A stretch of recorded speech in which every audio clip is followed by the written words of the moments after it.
तीन तरह का जल शिव को समर्पित होता है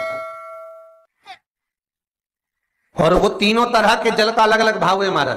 पहला जल सादा, घर से पानी लेकर गए, जल लेकर गए, शंकर को चढ़ाया, वो हमने घर का अपना एड्रेस बता दिया, भगवान शिव को जल चढ़ाकर अपने आनंद के लिए शंकर से कुछ प्राप्त कर लिया। दूसरा जल, जल के कलश में थोड़ा सा इत्र डालकर शंकर को जब समर्पित करते हैं तो महाराज घर में अगर कोई व्यक्ति बहुत रोगीला है, बहुत रोगीला, एक शिव महापुराण में, स्कंद पुराण में, नर्मदा पुराण में, भविष्य पुराण में, अग्नि पुराण में, नारद पुराण में, बरहा पुराण में, वामन पुराण में जितनी चीजें लिखी गई है एक एक प्रैक्टिकल कर देखो तो शिव महापुराण, स्कंद पुराण का ये भाव याद करिए कि एक लोटे पानी में इत्र मिलाकर, जल में इत्र मिलाकर, बहुत रोगीला व्यक्ति, बहुत बीमार व्यक्ति है, एक लोटा पानी उसका हाथ का स्पर्श कराकर शंकर को चढ़ाना प्रारंभ कर दीजिए। महाराज केवल 5 या 7 दिन चढ़ाओ और वो 7 दिन के बाद में उस बीमार व्यक्ति का क्रम देखिए कि उसमें कितना आराम लगा है। औषधि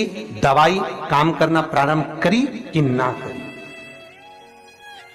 केवल इत्र समर्पित, इत्र का जल। तो पहला जल सादा, दूसरा जल है इत्र का, और महाराज तीसरा जल जो शिव महापुराण के अंतर्गत कहा गया है बेल पत्र का जल।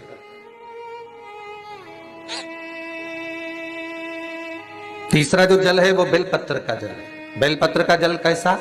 तो महाराज शिव महापुराण की कथा कहती है कि जल के पात्र में एक बेलपत्र अंदर डालकर उस जल के पात्र को ले जाकर शिव को समर्पित करना, अर्थात अपनी मन की कामना भगवान शंकर से कह देना, केवल बेलपत्र के माध्यम, बोलना नहीं है हमको, कुछ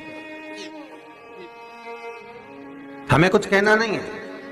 3 तरह का जल का जो व्याख्यान वर्णन किया गया, एक सादा जल जो भगवान को कहा, आपने अपना एड्रेस बता दिया, आपने अपने मन का भाव बता दिया। इत्र का जो जल चढ़ाया गया वो केवल रोग मुक्ति के लिए चढ़ाया गया। और तीसरा बेलपत्र, अगर उस जल में एक बेलपत्र भी पड़ी हुई है और वो बेलपत्र पड़ा हुआ जल आप जिस भाव से चढ़ा रहे हो, जिस कामना से चढ़ा रहे हो, शंकर वो कामना आपकी, ये उपाय आप जरूर करें, भोले बाबा आपकी सारी मनोकामना पूरी करेंगे। सावन भी आ रहा है। Thank you.